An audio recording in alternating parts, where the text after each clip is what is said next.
Yo soy Noelia Bonfanti, soy licenciada en nutrición, me van a escuchar el acento argentino, si todavía me queda algo, trabajo en España ya hace años. Y bueno, y acá están ustedes preguntándome. Así que lo que me decías es qué criterios tener en cuenta a la hora de hacer un menú equilibrado o una carta equilibrada. No, son dos cosas diferentes. Primero, vamos a hablar por ejemplo del menú. Nuestra dinámica habitual es César, es el que toma las comandas, entonces él confecciona un menú. También tenemos platos, raciones enteras, semi-raciones para poder compartir. Elaboramos, digamos, unos menús un poco más extensos que el entrante y el plato principal. Entonces, ¿qué nociones a nivel nutricionista tenemos que tener en cuenta a la hora de confeccionar eso? A ver, a nivel muy general, que es un poco lo que estábamos charlando fuera de cámara, que siempre depende del tipo de sujeto, la persona que vaya a comer, ¿no? Que tenemos diferentes casos, desde un niño, una persona con alguna patología o un deportista. Pero a nivel nutricional general se puede hablar de que si un plato aporta mucha proteína o muy rico en proteína, que el otro no lo tenga o no sean también proteínas animales. Si un plato, por ejemplo, una pasta es muy rico sabemos que es muy rico en hidratos de carbono, que luego no venga un plato de carne con una guarnición de patata, por ejemplo, donde la patata también aporta hidratos. Si hay un plato que, aunque nutricionalmente no sea adecuado, en los restaurantes existen, con bacon o con embutidos o con fuentes alimenticias muy grasas, asegurarnos que el otro plato, aunque lleve una grasa buena que puede venir de un aceite, un fruto seco, en este caso no lo tenga, cosa de que por lo menos calóricamente se compense. Entonces yo creo que al final que cada plato o media ración pueda aportar un poco de cada nutriente y que siempre haya vitaminas y minerales, porque al final las verduras de cualquier forma y en cualquier preparación van bien y son un buen acompañamiento. Oye, los restaurantes normalmente cuando elaboramos menús, o casi siempre, solemos empezar con unos entrantes que puede ser verduras, puede ser pasta, puede ser, yo qué sé, legumbre, lo que sea. Como varios entrantes pequeñitos y luego un poco de pescado y un poco de carne. Sí. ¿Eso está bien o sería mejor elegir uno de los dos? Es decir, porque al final lo hacemos un poco por probar más cosas, ¿no? Que pruebes un poco de pescado, que pruebes un poco de carne, de marisco, tal. Igual es mejor a nivel nutricional terminar con una sola cosa, no con las dos, ¿no? No, el tema es la ración. O sea, si vos vamos a poner un ejemplo, una ración se puede considerar entre 100 y 120 gramos. Estamos hablando, y lo repito porque no quiero que esto nadie se lo lleve a nivel individual, a nivel muy general. Sí. Si vos en una comida, por probar carne, pescado y marisco, te comes 400 gramos de fuentes proteicas, te vas a estar pasando. Claro. Ahora, si alcanzás 200 gramos, por decir un valor que puede tener una comida, pero de 50 o 100 de mariscos, otros 50 de pescado y otros 50 de carne, incluso estás beneficiando porque estás variando el tipo de proteína, estás incluyendo mariscos, estás incluyendo pescado, cosa que si comes un plato solo de carne te quedas carente de todo lo que te aportan los del mundo marino. Claro, o sea que incluso es beneficioso el variar, ¿no? Es más una cuestión de cantidad quizá, ¿no? Sobre todo en alimentos proteicos, claro. Sí, y sobre todo, por ejemplo, en alimentos muy ricos en nitrógeno como la carne. A ver, no es lo mismo comerse 250 gramos de un solomillo o 300, que son raciones que ponen grandes en los típicos lugares de carne, que un buen pescado de 250 gramos. La carne sería mejor reducir la cantidad, y el pescado sí que puede, el pescado y mariscos pueden estar en raciones más grandes, también por la cantidad del aporte calórico. Claro. Y luego, por ejemplo, otra cosa que tengo duda, nosotros casi siempre tenemos verdura, legumbre, arroz, ensalada, ¿no? Bien. Hay una cosa que siempre tengo duda cuando elaboro los menús, incluso hay gente que le digo, oye, no, si vas a tomar esto, no tomes esto otro, ¿no? Y eso lo hago a veces.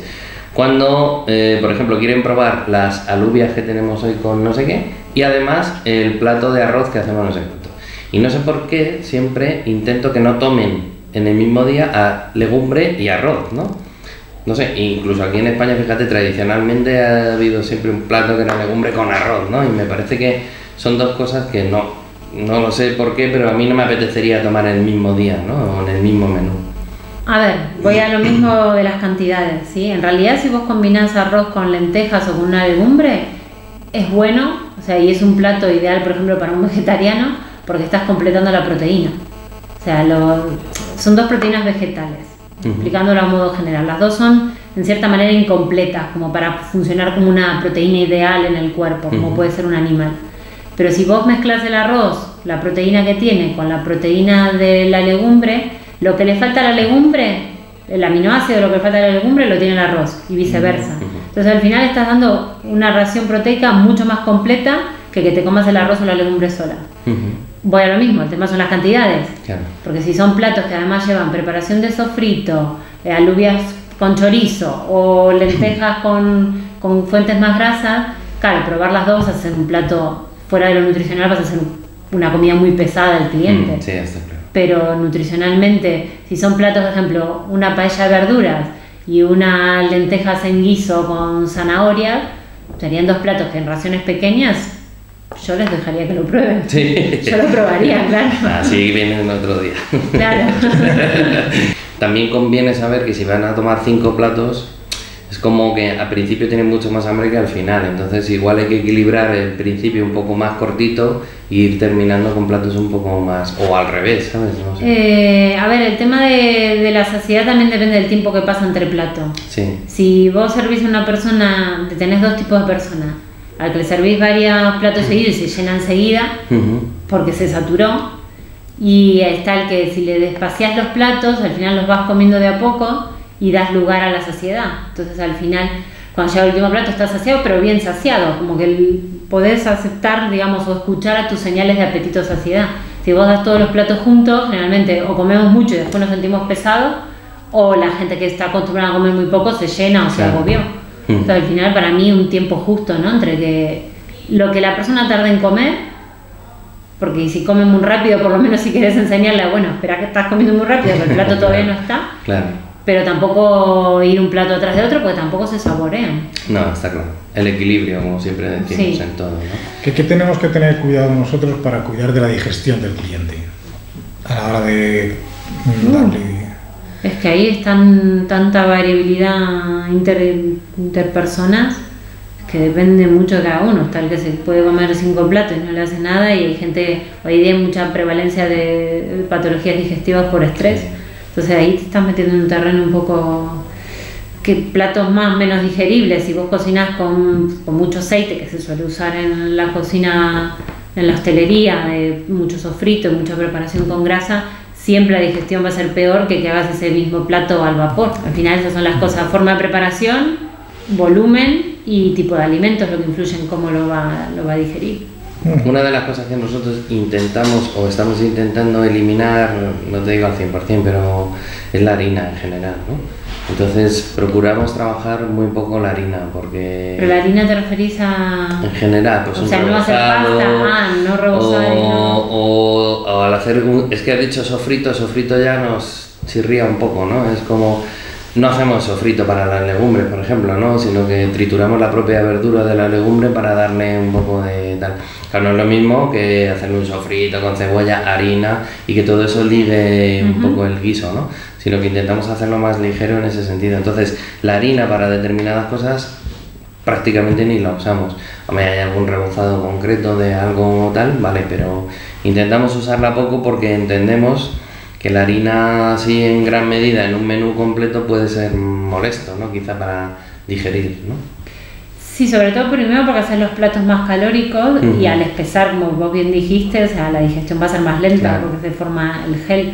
O sea, que si, la verdad que si lo están haciendo es que me parece muy bien. O sea, evitar sumar calorías en un plato que el comensal ni siquiera lo detecta. Claro. O vos te comes unas lentejas con verdura, nunca te pensaste en el sofrito, por ahí metieron harina. Claro. Y estás agregando calorías, hidratos de carbono vacíos, cuando el principal ingrediente del plato ya te los aporta. Claro. Me parece una buena práctica. Sí, intentamos no usarla mucho. Y luego otra cosa que te iba a preguntar, ¿agua durante la comida o no? O que se esperen a tomar. Eso es lo de no tomar agua durante la comida es un mito. ¿sí? Ahí sí que importa mucho de cada persona. O sea, si vos sos una persona que se suele llenar muy rápido, o sea, estamos hablando, por ejemplo, personas que tienen que ganar peso y se llenan muy rápido, entonces no le vas a poner agua en la comida porque es volumen. Personas que al contrario necesitan comer mucho alimento para saciarse, o sea, o incluso personas que tienen que bajar de peso, es ideal que haya agua en la comida, incluso una bebida gaseosa. El vino, Muy mira, rico. el vino está bueno, eso es verdad. Sí. Pero, a ver, hasta hace un tiempo se decía que una copa al día para la mujer y 2 copas al día en el hombre, incluso era recomendable a nivel cardiovascular.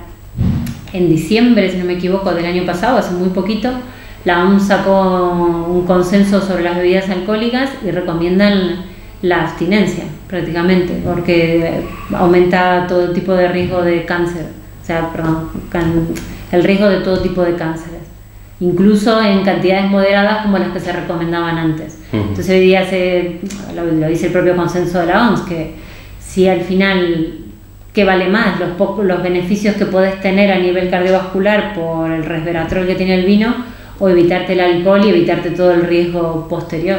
Entonces, una cosa gastronómicamente, el maridaje entre el vino y un plato, que nadie lo va a negar, lo bueno que es, sobre todo si te gusta el vino, si sabes disfrutar del vino. Nutricionalmente, si en lugar de tomar una bebida alcohólica te tomas una bebida no alcohólica y sin azúcar, 10.000 veces mejor.